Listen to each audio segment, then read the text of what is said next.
Mirë, duhet të them pak në lindjen e mesme, sepse ndërkohë që në media dhe natyrisht vëmendjen e tërheqin sulmet apo tensionet apo konfliktet siç ndodhi pas ditën e djeshme me ngushticën e Hormuzit, por lexuar me vëmendje një deklaratë e ministrit të jashtëm iranian, Abbas Araghchi na jep edhe një pamje tjetër që duket se është që bie më pak në sy.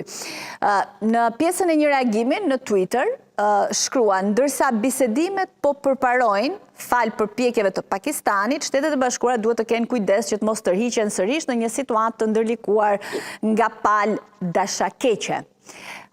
Pra, për të kuptuar që bisedimet jo vetëm po vazhdojnë, por duket se po përparojnë, dhe kjo e pranuar nga Irani tregon që duket se ka një përparim apo një progres të madh për te asaj çfarë shohim në transmetimet mediatike. Shumë e drejtë, edhe palët armiqësore të cilët duan të prishin këtë marrëveshje sipas Iranit janë sigurisht vendet e Gjirit. Për arsye sepse vendet e Gjirit mendojnë që ky aksion ushtarak i Shtetit Bashkuar të Amerikës, nëse nuk arrin që të realizojë kushtin kryesor të mos lejojë Iranin në prodhimin e armëve bërthamore, atëherë do ta mbajë lindjen e mesme në një errësirë të plotë në zhvillimet e saj të ardhshme, për arsye se Irani mund të krijojë mundësinë e përdorimit të armëve bërthamore dhe prandaj vjen një krizë e re e balancimit të fuqisë iraniane, duke kërkuar vendet e tjera si Turqia, Arabia Saudite e të tjerat që të jenë në posedim të armëve bërthamore, do të krijojë një situatë tepër të rrezikshme. Prandaj edhe Irani gjatë natës kaluar bëri sul ndaj Emirateve të Bashkuara, të cilat janë nga vendet arabe vendi më pro-amerikan, por dhe i qartë në strategjinë që duhet bëj Amerika. Tani dalim për të bërë një situatë, kush është situata në lindjen e mesme dhe çfarë do të afrojnë këto bisedime.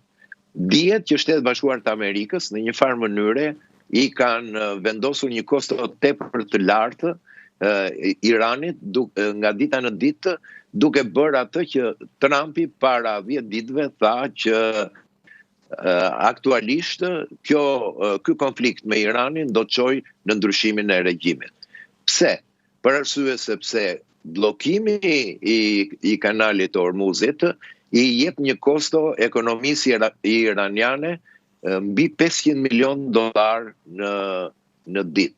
Vetëm bllokimi i mallrave të cilat furnizojnë Irani. Aq më tepër që një pjesë e mallrave të cilat vinë për të bërë të mundur rigjenerimin e potencialeve të tyre të raketave balistike, siç ishte rasti Anijes që u kap nga amerikanët dhe vinte nga portet kineze, që kishte materialin e brendshëm për kimik për aktivizimin e këtyre raketave balistike të tjera, të gjitha këto tregojnë që situata në Iran është tepër e përkeqësuar. Nga ana tjetër, ne kemi parë se 2 ditë përpara monedha e vendit arrinte që të shkëmbej $1 me 1.8 milion vlerë të monedhës të vendit. Nuk e di se real ose çfarë është, por duhet të them që duhet të kesh një thes me para për të bler një bukë për familjen tënde, gjë që e bën të pamundur dhe nga ana tjetër po krijon ndjenjën që e revoltimit popullsisë civile, të cilët nuk mund pranojnë që për një kohë tepër të gjatë, për arsye të mbrojtjes që regjimi i bën në politikave të tyre ekstremiste, të vuajnë deri në këtë pikë. Duhet themi që në kohët e fundit, sipas inteligjencave të vendeve kryesore perëndimore të cilat kanë baza në Iran, tregohet që regjimi i Iranit, sidomos garda revolucionare, ka filluar të ekzekutojë njerëzit të cilët i quan kundërshtar edhe në rrugë. Pra, tensioni brenda Iranit është tepër i madh.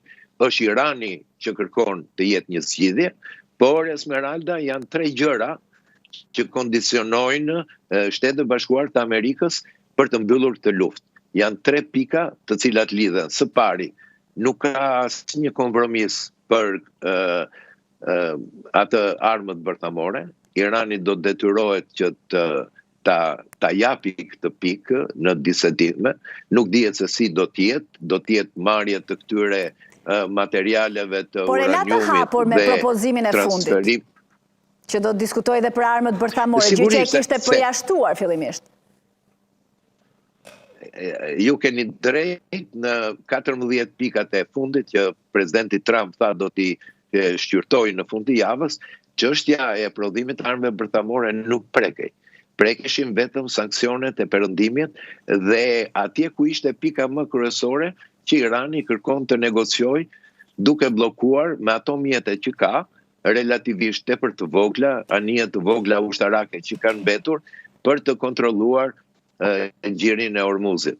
Pra, Irani faktikisht nuk ka karta në dorë për të luajtur me Shtetet Bashkuara të Amerikës, por nga ana tjetër Shtetet Bashkuara të Amerikës kërkojnë që ky konflikt të mbyllet sa më shpejt për arsye të ndryshimit të frikës që mund të bëjnë tregjet edhe pasojave energjetike të cilat sipas analizëve botëror nuk do të mbarojnë sikur edhe konflikti të mbarojnë nesër, por do të kenë pasoja edhe 6 muaj të tjerë që tregjet të rregullohen. Pra, ajo që e tremb Shtetet Bashkuara të Amerikës është pikërisht impakti ekonomik që duhet ketë në botë, se sa gjetja e një zgjidhje me Iranin që duket tashmë është në një luftë përmbijetesë midis regjimeve ekstremiste të gardës revolucionare me fuqitë e moderuara, duhet të them, të fuqive që deri tani duhet të ketë me veprojnë në ta shtuqueturin shtetin iranian. Dhe 3 pikat që i filluam të themi është mos përdorimi i armëve bërthamore, mos përdorimi i raketave balistike të cilat çojnë në goditjen e vendeve të rajonit dhe krijojnë destabilitet, dhe së treti mënyra e bashkëpunimit me vende proxy, ku ka parasysh çështjet e Hezbollahit, të Houthit në Yemen dhe kështu me radhë. Pra, këto janë 3 pikat ku Shtetet Bashkuara të Amerikës do insistojnë. Do të ketë lëshime, sigurisht do të ketë lëshime, por Shtetet Bashkuara të Amerikës me Iranin tashmë kanë komfortin për të pritur se si do të çdojë, domethënë vendimarrja brenda vendit dhe a do të ketë një revolt popullore e cila nga dita në ditë po shikohet që është prezente dhe po vlon brenda vendit. Ambasador, faleminderit shumë që ishe sot me ne. Ditë të mbar. Faleminderit ju, kënaqësia ime.